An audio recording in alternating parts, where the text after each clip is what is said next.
3 different kinds of mangroves out here.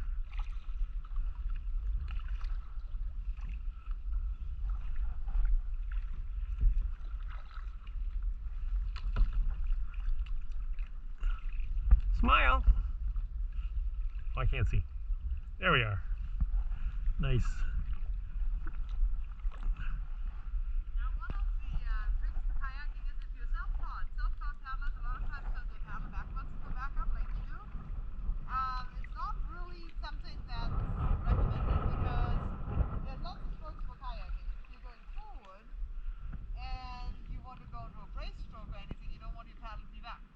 The idea is really you're always backing up with your back face.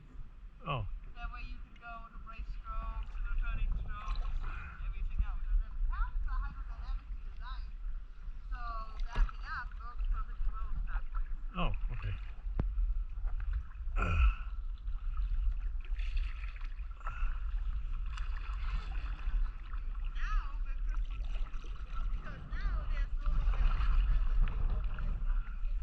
Oh, look at the water.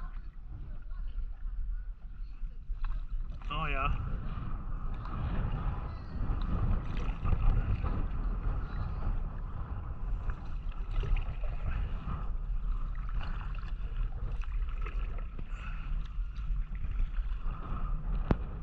You can go ahead and request more fish.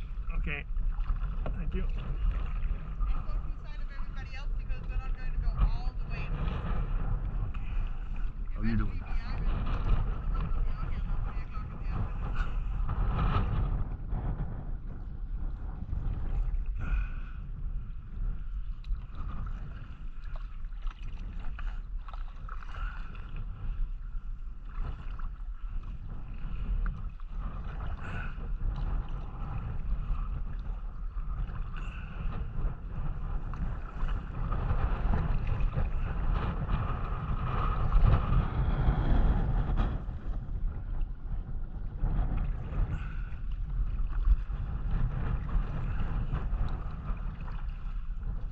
How you doing, Ken?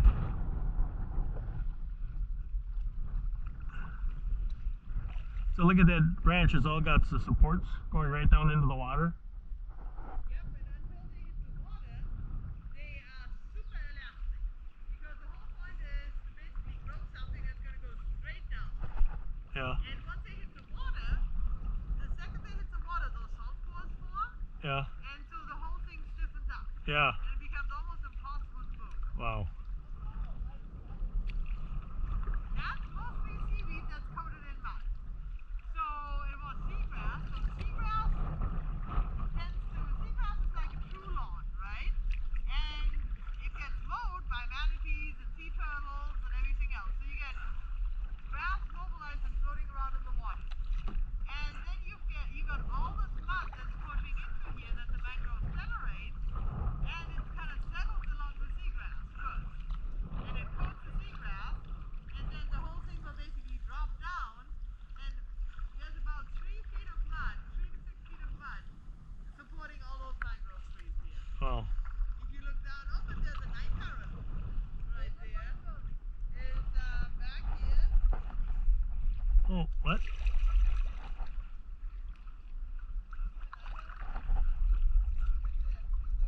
There's a what? There's another heron. What color? Gray.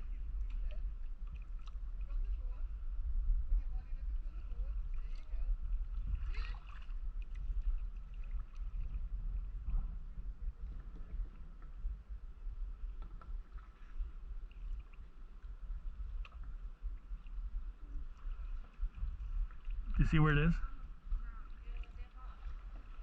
Ooh. Yeah, I see that. A bird right there, right on the shore. It's got a black beak. Like 3 inches from the shore, right on the shore. Do you see it right there? Back. Look where I'm pointing. Look where I'm pointing. Oh, yeah. Isn't he funny looking? Yeah, that's pretty neat. They have a crushing beak where they can pick up things. Uh-huh. There's moving. That's why their beak is a lot more massive.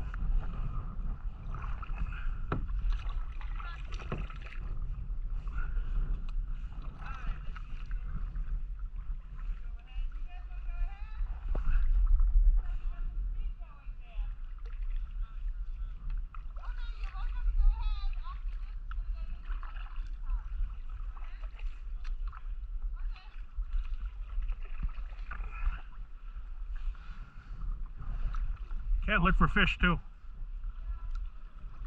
Okay.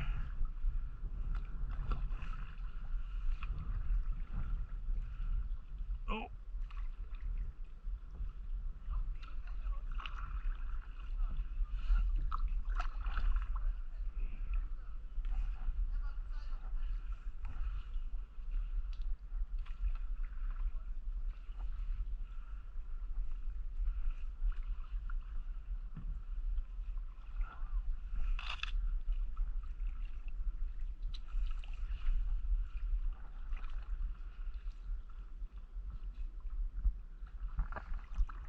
So you know what she was talking? Super interested in trees. Do you have a background in botany?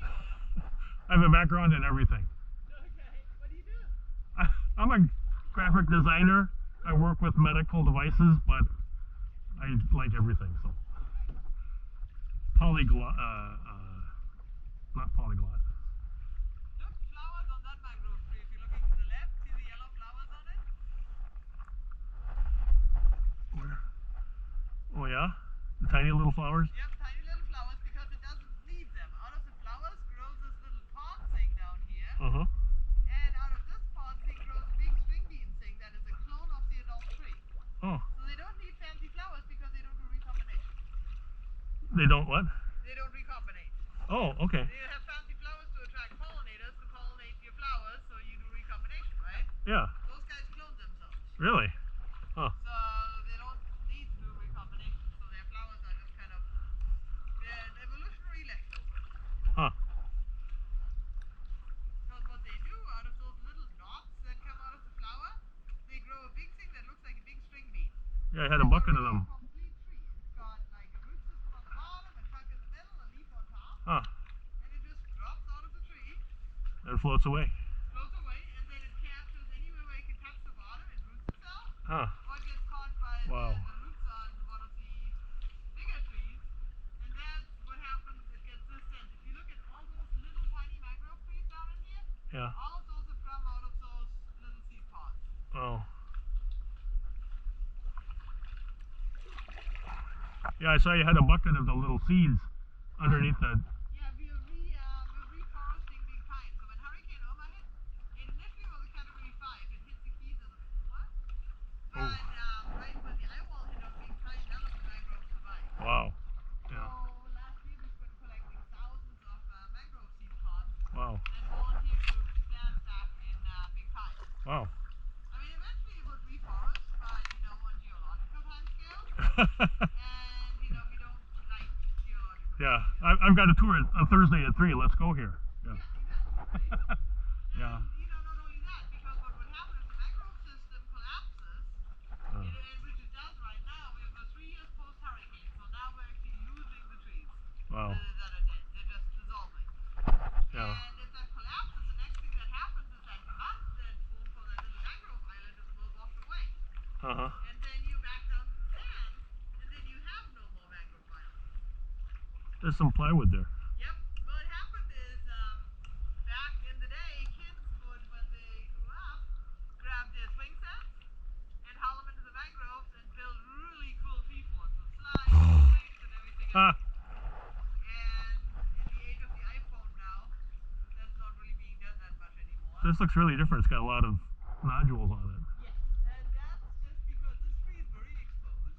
Yeah. So the nodules form anywhere where there's a branch that broke off the tree. Oh, okay. And so what happens is fungi and bacteria get into it, and Oh. they form scar tissue. Yeah. And once that happens, it's not like northern girlwood. Girlwood is really hard Yeah. and it closes up. This stuff doesn't close up completely, so it always has that slight injury, and then termites get into it, and so eventually that branch will fall off at that knot, Uh huh. but not for years. Okay. Look at that right here, the little minnows and everything. Yeah. Oh, there's a bird.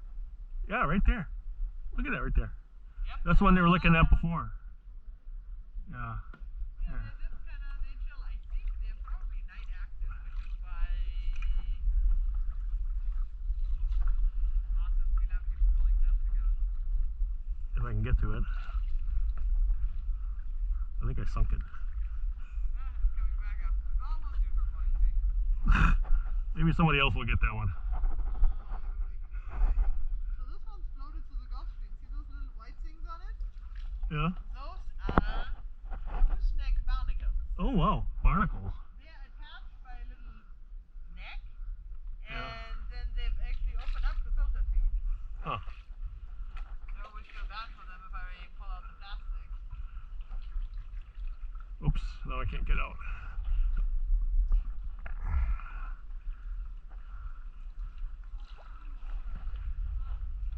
Yeah. Yeah, we saw that. Very close. Okay, check out the gooseneck barnacles. Yeah.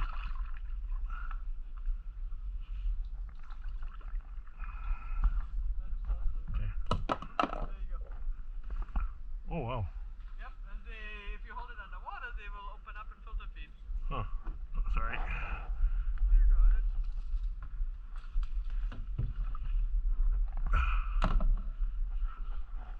This is just a piece of plastic, but it's got little barnacles on there. And whenever you see something that has gooseneck barnacles on it, you know it's floated to the Gulf Stream. Wow.